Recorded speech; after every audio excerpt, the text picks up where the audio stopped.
So I made a video regarding my views on the legalization, regulation, and taxation of what are known as illicit substances, things like cocaine, heroin, morphine, uh, even certain things that are now harder to get, such as benzodiazepines. I think these things should be made available basically over the counter to people that are, I would say, 21 years of age or over as recreational substances.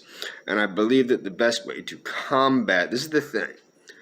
The argument was made that making substances available to the general public basically negates the warrior culture. It doesn't create a warrior culture. There's more to life than a warrior culture. There's more to a society than a warrior culture. But I think a better argument, and I'll get more into it later in the video, a better argument is that warrior cultures are and have been voracious consumers of psychoactive substances.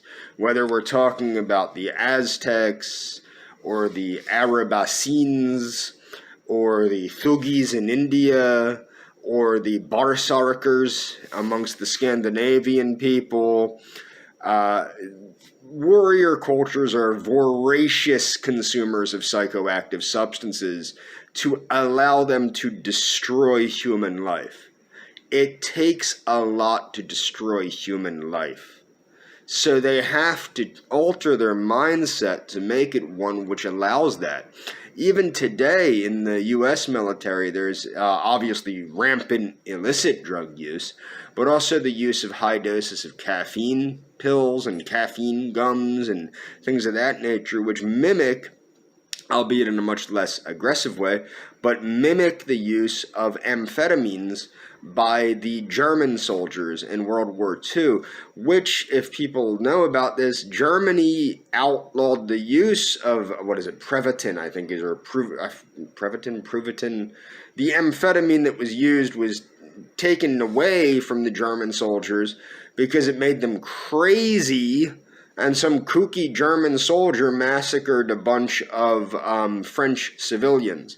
And the Nazi high command was like, this stuff is probably not so good, yeah? We must probably cut the use of this because it make people crazy and hallucinate very bad. Okay, so the use of psychoactive substances by warrior cultures is very prominent. The other thing that you have to understand is, well, there's a couple things. Just because something's legal does not mean that it's promoted by the government, okay? A good example of that is nicotine and alcohol, okay? Both nicotine and alcohol are legal, and both nicotine and alcohol are aggressively fought by the U.S. government. There are huge campaigns against the use of these substances by the United States government due to the bad health outcomes that are, just part of using these drugs. Okay?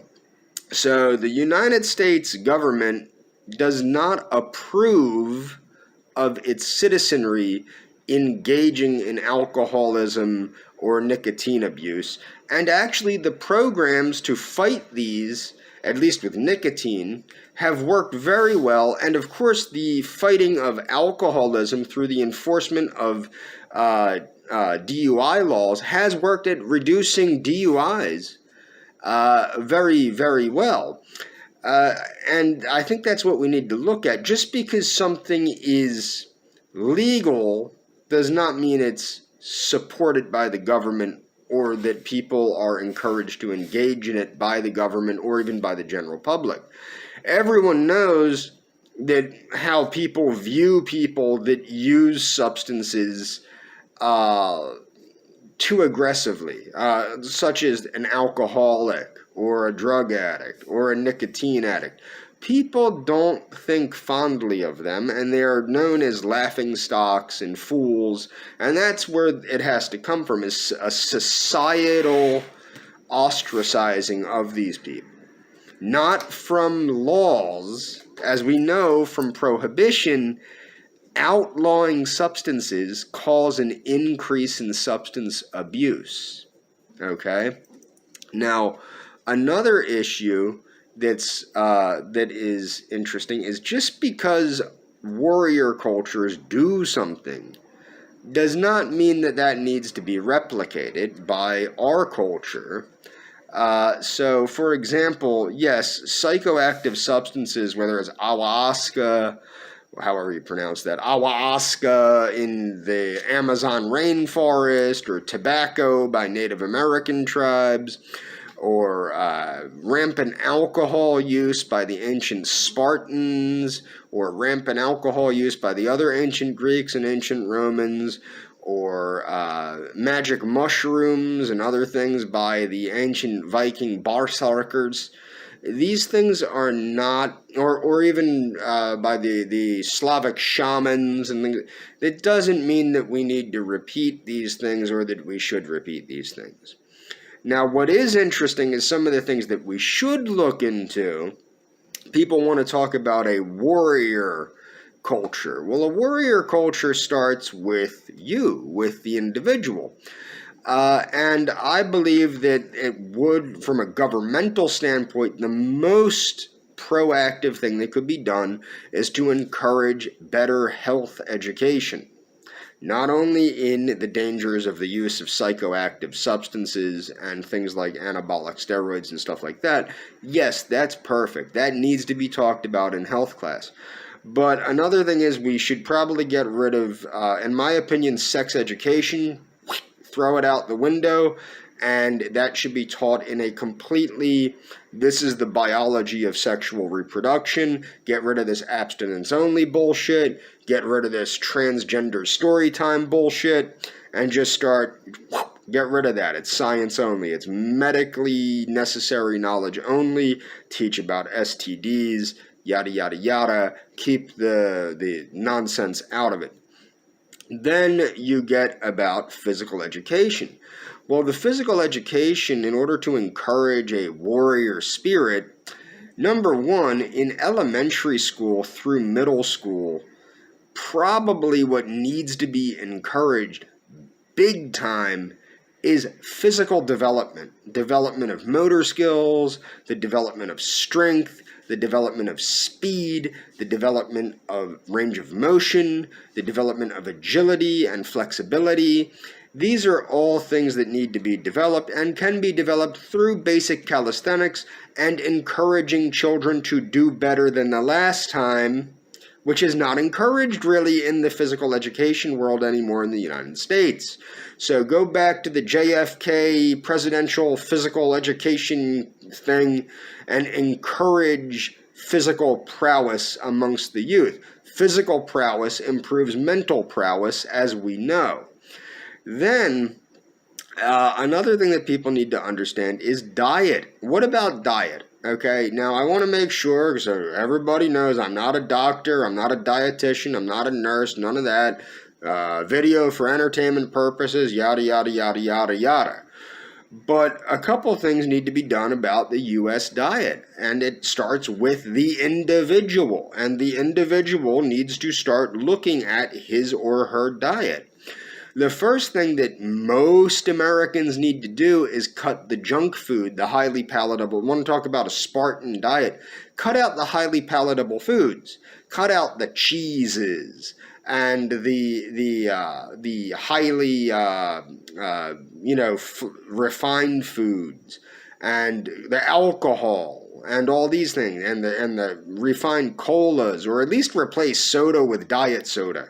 At the very least, replace things like sodas and juices with diet soda and whole fruits. And then on top of that, that's number one. Number two is most people need to not eat so much fucking food. That's the number one thing.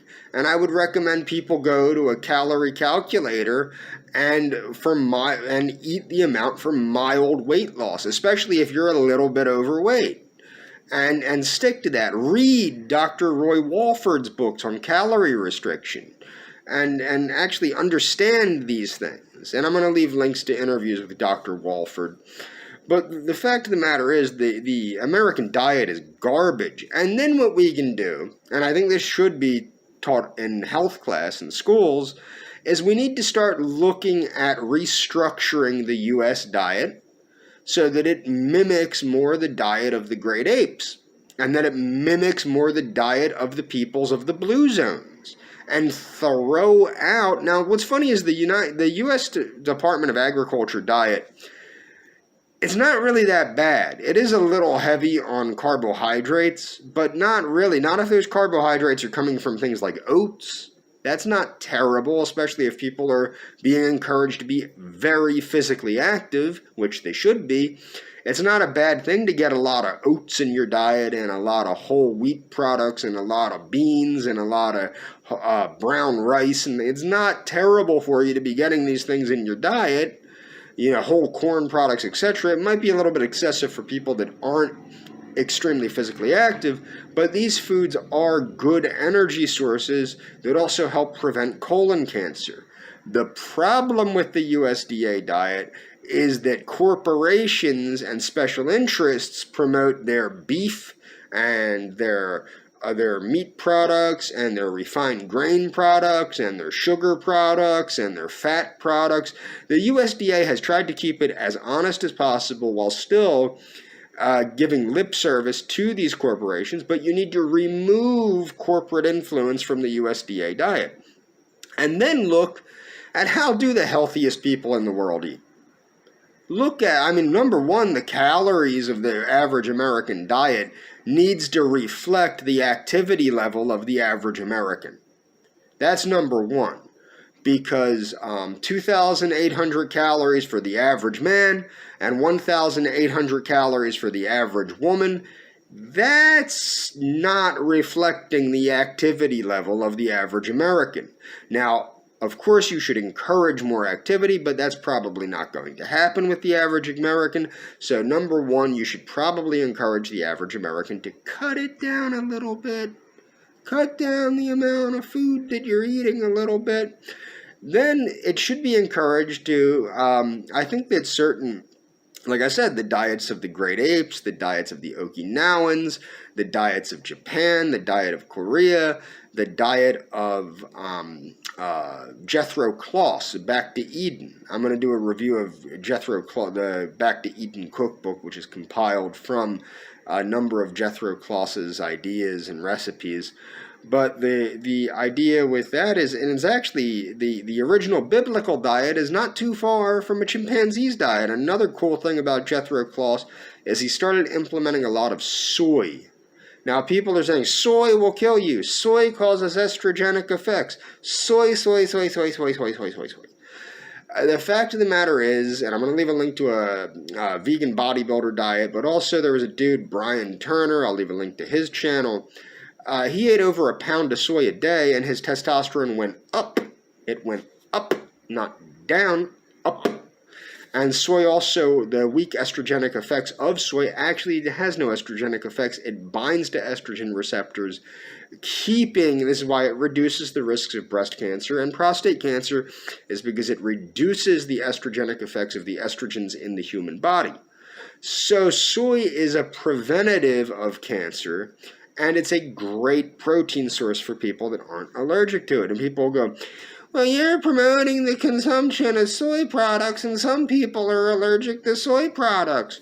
The USDA promotes the use of dairy products, and many people are allergic to dairy products. Many people are allergic to wheat.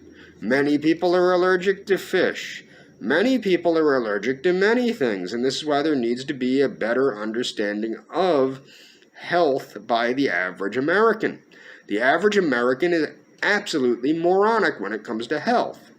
So what I would suggest is, A, we restructure the U.S. diet. That starts with you. It starts with every American restructuring their diet to fit their lifestyle and to fit their own personal fitness goals. Now, about the warrior mentality, that also starts with the individual. Now, I do think schools should encourage the aggressive application of calisthenics and things like that for base physical development in elementary and middle school, but also in later school, high school. Team sports should be encouraged to encourage, us against them type of mentality and camaraderie and things like that, and blah, blah, blah, blah, blah. Kind of like Juan Perón did in Argentina. Juan Perón made use of team sports in Argentina to lift the spirits of the average Argentinian. And it worked, and it still works, and it's working well today, even now in Argentina, to the point where people get the crap kicked out of them if they're wearing the wrong soccer colors in the wrong neighborhood in Argentina. We probably don't want to take it that far, but that's how far it went down there. So team sports to encourage camaraderie, blah, blah, blah, blah, blah. But what can the individual do? The individual can start engaging in a combat-related physical culture, boxing, Muay Thai, karate, these things, and I'll leave playlists of these that are, I'm not encouraging people to engage in these activities that's not under the, at least in the beginning, not under the guidance of a martial arts instructor.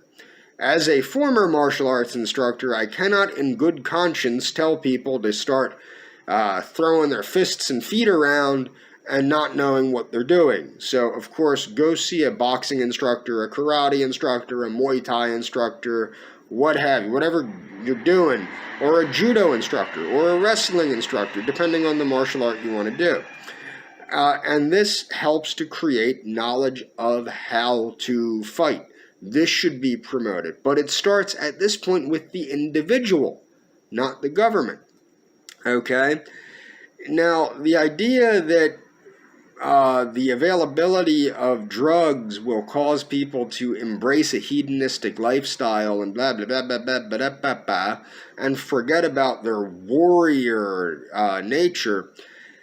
Number one, everybody's embracing a hedonistic lifestyle anyway, number one. Number two, illicit substances, poisonous illicit substances are highly available in the United States. Number three, the government is not making revenue on the illicit substances that are highly available in the United States. Number four, the revenue that is being made by criminals and anti-American terrorists. So if there is to be revenue made on mind-altering substances, by all means let it be made by the U.S. federal government, and may that money then be used to fund things like socialized medicine, like community centers where people can explore, children can explore bodybuilding, weightlifting, team sports, what have you. There's a lot of revenue in drugs. I mean, there's a lot of countries that basically are funded by that. By all means, let's let our federal government take advantage of it instead of foreign governments and foreign criminals and domestic criminals. And also by legalizing it, it takes away the criminal nature of it. As was mentioned in the Tulsi Gabbard John Stossel interview, similar ideas have been embraced by Portugal, and drug use has gone down in Portugal. Okay? So that's another thing. The other thing is, when you make these substances available with, say it's heroin, and you make the substances available, say you have like pre-measured heroin pens for delivery of heroin in a one-shot deal, okay?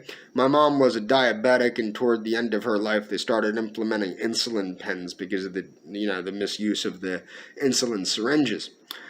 And not everybody has them, but some people use insulin pens because their doctors think it's more a better way to do it, blah, blah, blah, blah, blah. But also it helps stop the misuse of the syringes.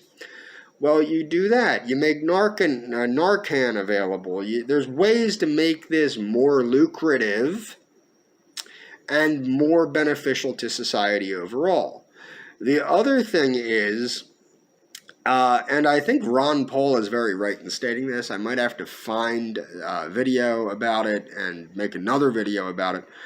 Ron Paul's a doctor, as everybody should know. He's an obstetrician gynecologist. And everybody has this bizarre notion that if illicit substances are available, everybody's going to run out and start abusing illicit substances. That's just what's going to happen, apparently.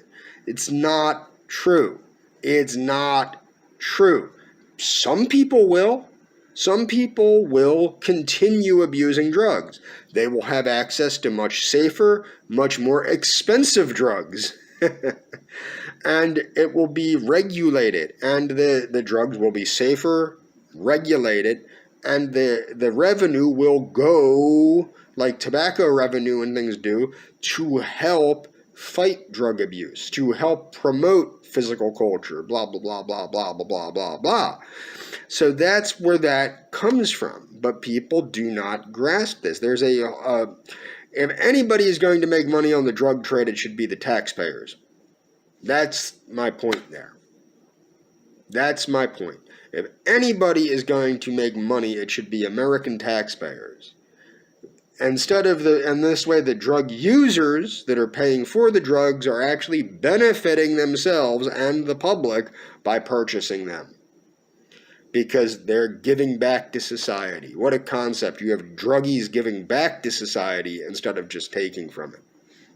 Now, to go further into this, ultimately, and this is the thing, ultimately, and this is what people don't understand. They don't understand, like, for example, I'm a big supporter of the werewolf order, Nicholas and Zena Schreck's concept of the werewolf order concept of Satanism, and a big believer in the concepts put forth by Ben Clausen, and the concepts put forth by Dr. Jared Taylor it. William Luther Pierce. Okay, I'm a big supporter of these ideas put forth by these people. And the reason why is because ultimately the group, the health of the pack, comes from the health of the individual. And that's the thing, is ultimately the responsibility. This is the thing, the government needs to reflect society, and society needs to reflect the government.